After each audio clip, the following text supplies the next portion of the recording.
Assalamualaikum warahmatullahi wabarakatuh. Kembali lagi di Bimbel IT. Di bawah ini terdapat susunan elektron beberapa unsur P, Q, R, S, T dengan konfigurasi masing-masing seperti di atas.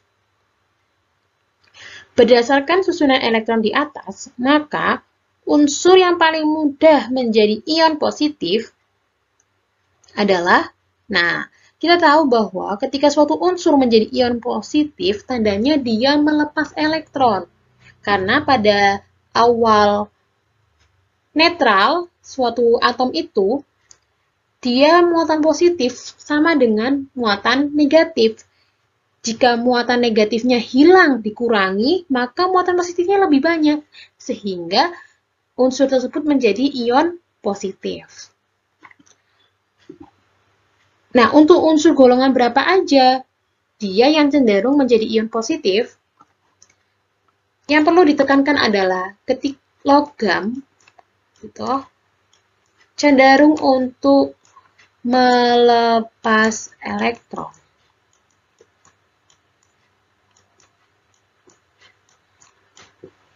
Dan unsur-unsur yang merupakan logam merupakan golongan 1A, 2A, dan 3A. Kebanyakan dalam golongan ini merupakan unsur-unsur logam. Sedangkan non-logam, dia cenderung untuk menerima. Karena apa? Karena dia energi ionisasinya semakin besar, semakin ke kanan.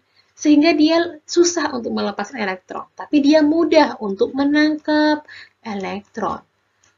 Gitu. Sehingga ini termasuk apa? Menangkap elektron untuk unsur-unsur non-logam. Karena unsur-unsur non-logam berada pada golongan berapa aja umumnya? Golongan 4A, 5A, 6A, 7A, dan 8A. Merupakan unsur-unsur non-logam. Oke, tapi 8A merupakan golongan gas mulia, di mana golongan gas mulia itu adalah golongan yang stabil, sehingga dia sulit sekali untuk menangkap atau melepas elektron. Maka kita katakanlah bahwa untuk non-logam cenderung menangkap elektron dengan golongan 4A sampai 7A. Nah, dari sini kita tentukan nih, kalau yang diminta itu ion positif, maka yang kita cari adalah golongan 1A, 2A, dan 3A. Karena di sini ketika dia melepas elektron, maka menjadi ion positif. Dan ketika dia menangkap elektron, maka jumlah elektron semakin banyak, sehingga dia menjadi ion negatif. Nah, tentukan untuk unsur P. Unsur P merupakan golongan 1A. Karena pada kulit terakhir, yaitu kulit ketiga, dia hanya memiliki 1 elektron. Dia termasuk 1A. Nah, 1A cenderung apa? Melepas elektron menjadi ion positif. Sehingga P merupakan jawaban. Nah, kita lihat dulu Q, R, S, T bagaimana. Karena bisa jadi mereka juga cenderung untuk melepas elektron nih. Nah, kita lihat Q. Q pada kulit terakhir yaitu 3. Dengan jumlah elektronnya 2. Sehingga dia termasuk 2A. Nah, 2A juga melepas elektron nih. Nah, juga termasuk kan? Nah, kita tentukan nih bagaimana berarti. Teruskan dulu ya untuk unsur R. Golongan berapa pada kulit terakhir, yaitu kulit ketiga, dengan jumlah elektron yaitu 2 ditambah 5, maka 7A. 2 tambah 5 adalah 7. Dengan S, dia kulit yang terakhir adalah 4, dan di sini ada 3 sebelumnya. Oke, di sini ada kunci ketika terakhir ada 3D, dan kemudian 4S. Ketika D dan S itu bersebelahan, maka dia merupakan golongan B, golongan transisi, gitu. Sehingga kita jumlahkan untuk konfigurasi terakhir 3D 4S2, untuk kulitnya 4 gitu ya. Tapi 3D juga dihitung untuk jumlah elektronnya. 3 tambah 2 adalah 5, berarti dia 5B. Untuk unsur T, dia terakhir berada pada 4s1 karena sebelumnya P, tapi P itu tidak usah dihitung karena dia kita tentukan dalam jumlah elektron yang berada pada kulit terakhir, yaitu kulit keempat. Kulit keempat, jumlah elektronnya 1, sehingga dia termasuk 1A. Loh Kak, kok beda dengan yang atas? Karena yang atas itu sebelumnya S itu ada D. Sehingga untuk elektron di D itu juga dihitung. Sedangkan yang bawah, yang di unsur T, itu tuh sebelumnya itu P, sebelum S itu P. Maka yang dihitung hanya 4S saja. Oke, lalu ini juga 1A, Kak. Nah, antara P, Q, dan T.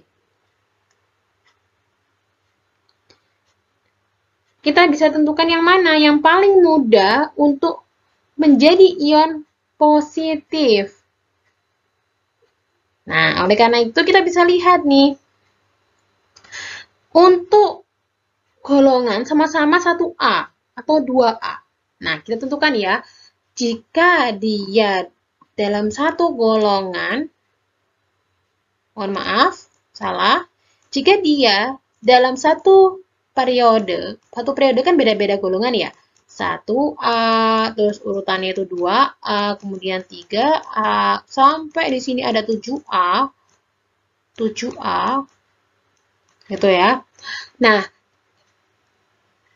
dalam satu periode kiri ke kanan, untuk nilai energi ionisasi adalah semakin besar.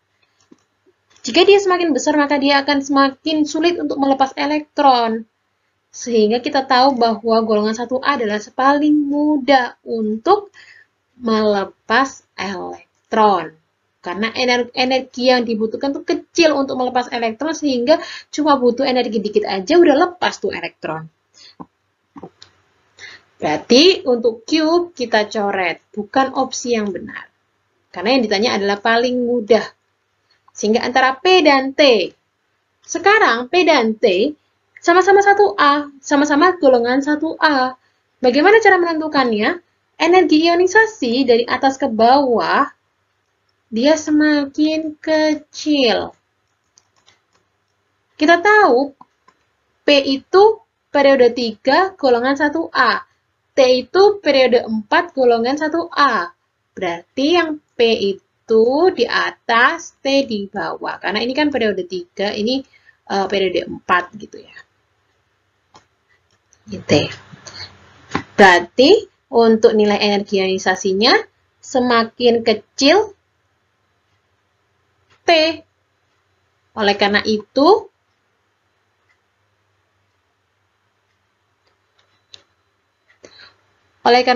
ketika energi ionisasi kecil, maka elektron mudah untuk lepas. Sehingga nilai unsur T merupakan unsur yang paling mudah menjadi ion positif. Oleh karena itu, jawaban dari soal berikut adalah C. Jika masih ada yang dibingungkan, bisa komen di bawah. Semoga bermanfaat. Jangan lupa subscribe untuk mendukung channel ini. Wassalamualaikum warahmatullahi wabarakatuh.